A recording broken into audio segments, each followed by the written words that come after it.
আসসালামু আলাইকুম, সবাই কেমন আছেন? এবার ভিডিওটা দিতে অনেক দেরি হয়ে গেল।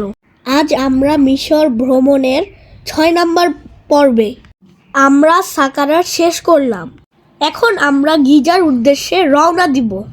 গিজা পিরামিড পৃথিবীর ইতিহাসে এক বিস্ময়কর নিদর্শন। আমরা চলে এলাম গিজা পিরামিডে। দেখুন, দূর থেকেই দেখা যাচ্ছে। প্রথমে টিকিট কাটব। টিকিটটা প্যাকেজের অন্তর্ভুক্ত। গিজা পিরামিড সম্পর্কে যা বলছিলাম, এটা শুধু মিশরের সম্পদ নয়, বরং পৃথিবীর মানব সভ্যতার অন্যতম শ্রেষ্ঠ স্থাপত্য। গিজা পিরামিড ইজিপ্টে কায়রোতে অবস্থিত, নীল নদ থেকে খুব একটা দূরে নয়। গিজার টিকিট নিয়েছে ৫০০ ইজিপশিয়ান পাউন্ড। যথারীতি আমার টিকিট লাগেনি। ইজিপ্টের আগের ভিডিওগুলো ডেসক্রিপশনে দেওয়া হয়েছে, যারা দেখেননি তারা দেখে নিয়েন।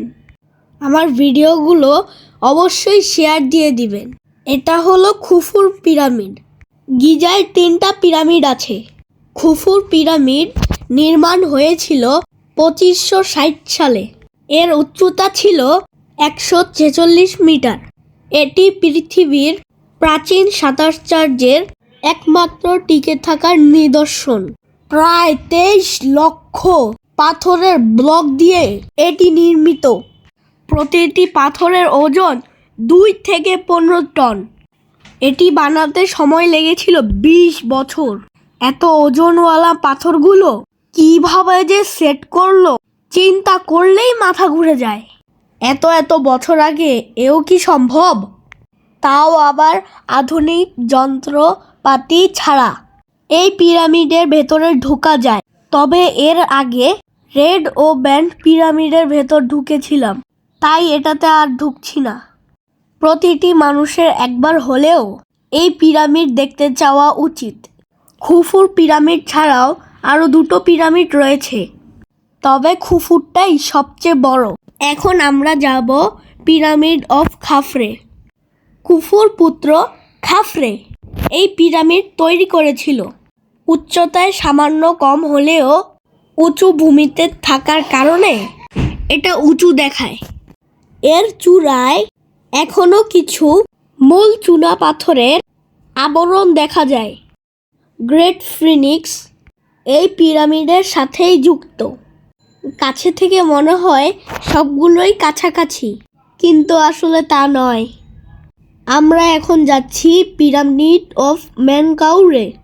এটাতে গিয়ে আবার খাফরে পিরামিডে ব্যাক করব।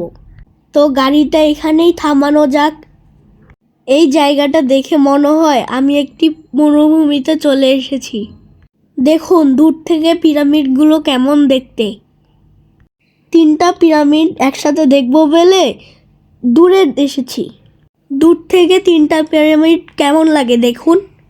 আজ সারাদিন red pyramid, bent pyramid, Dahshur, Memphis, Saqqara, কত কি দেখলাম। আর এখন দেখছি গিজার পিরামিডগুলো। আর এখন যাচ্ছি পিরামিড অফ মানকাউরে। দেখুন ঘোড়ার গাড়ি, কি সুন্দর সাউন্ড।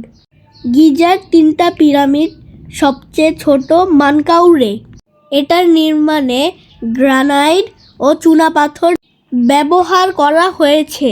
আকারে ছোট হলেও এটা অনেক নিখুঁতভাবে বানানো হয়েছে। গিজার পিরামিডগুলো কিভাবে তৈরি হয়েছিল, এটা আজও একটি রহস্য। মাটি ও কাদার ঢালু র্যাম্প ব্যবহার করে পাথর উপরে তোলা হতো। পাথর আনা হতো দূরবর্তী খনি থেকে। নীল নদ ব্যবহার করে নৌকায় করে পাথর আনা হতো বলে ধারণা করা যায়। জ্যামিতিক নিখুঁততা এতটাই আধুনিক যা আজও বিস্ময়কর। পিরামিডগুলো চারদিকে নিখুঁত দিক নির্দেশ অনুযায়ী নির্মিত, যার মানে উত্তর দক্ষিণ পূর্ব পশ্চিম অনুযায়ী স্থাপিত। গ্রেট পিরামিডের দিক নির্দেশে ত্রুটি মাত্র 0.05 ডিগ্রি। কিছু গবেষক মনে করেন এগুলো তারামণ্ডলের সাথে সামঞ্জস্যপূর্ণ, মানে ওরিয়ন বেল্ট হিসেবে ধরা হয়। এখানে আসলে সবাই একটু পাথরের উপর উঠে। এখানে উটও আছে, চাইলে আপনি উটেও চড়তে পারেন। পিরামিড ছিল মূলত ফারাওদের সমাধি। প্রাচীন মিশরীয়দের বিশ্বাস ছিল মৃত্যুর পর আত্মা আবার ফিরে আসে। দেহ সংরক্ষণ করলে আত্মা চিরজীবন পায়, তাই মমি বানানো হতো এবং সমাধিতে খাবার, স্বর্ণ, অলংকার রাখা হতো। প্রায় 4500 বছরেরও বেশি পুরনো, হাজার হাজার বছর ধরে যুদ্ধ, ভূমিকম্প ও প্রাকৃতিক আঘাত সহ্য করে আজও দাঁড়িয়ে আছে। এটি মানব শ্রম, বিজ্ঞান ও বিশ্বাসের অনন্য সংমিশ্রণ। এখন আমরা যাব ফিনিক্সের কাছে। এটাকে বলে গ্রেট ফিনিক্স। মানুষের মাথা ও সিংহের দেহ বিশিষ্ট বিশাল মূর্তি ধারণ করা হয়। এটি ফারাও খাফরের মুখাবয়ব। দৈর্ঘ্য প্রায় 73 মিটার।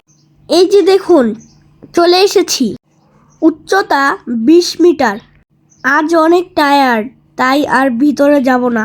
এটি রাজকীয় ক্ষমতা ও সুরক্ষার প্রতীক। দেখে নিন গ্রেট ফিনিক্স। আমার ভিডিওগুলো যদি আপনাদের ভালো লাগে তাহলে অবশ্যই লাইক এবং একটি শেয়ার করে দিবেন। আপনাদের অনুপ্রেরণাই আমার শক্তি। আর যদি কিছু জানার থাকে তাহলে অবশ্যই কমেন্টে জানাবেন। ফলো এবং সাবস্ক্রাইব করতে ভুলবেন না। আজকের মতন এখানেই বিদায়। সবাই ভালো থাকবেন, সুস্থ থাকবেন।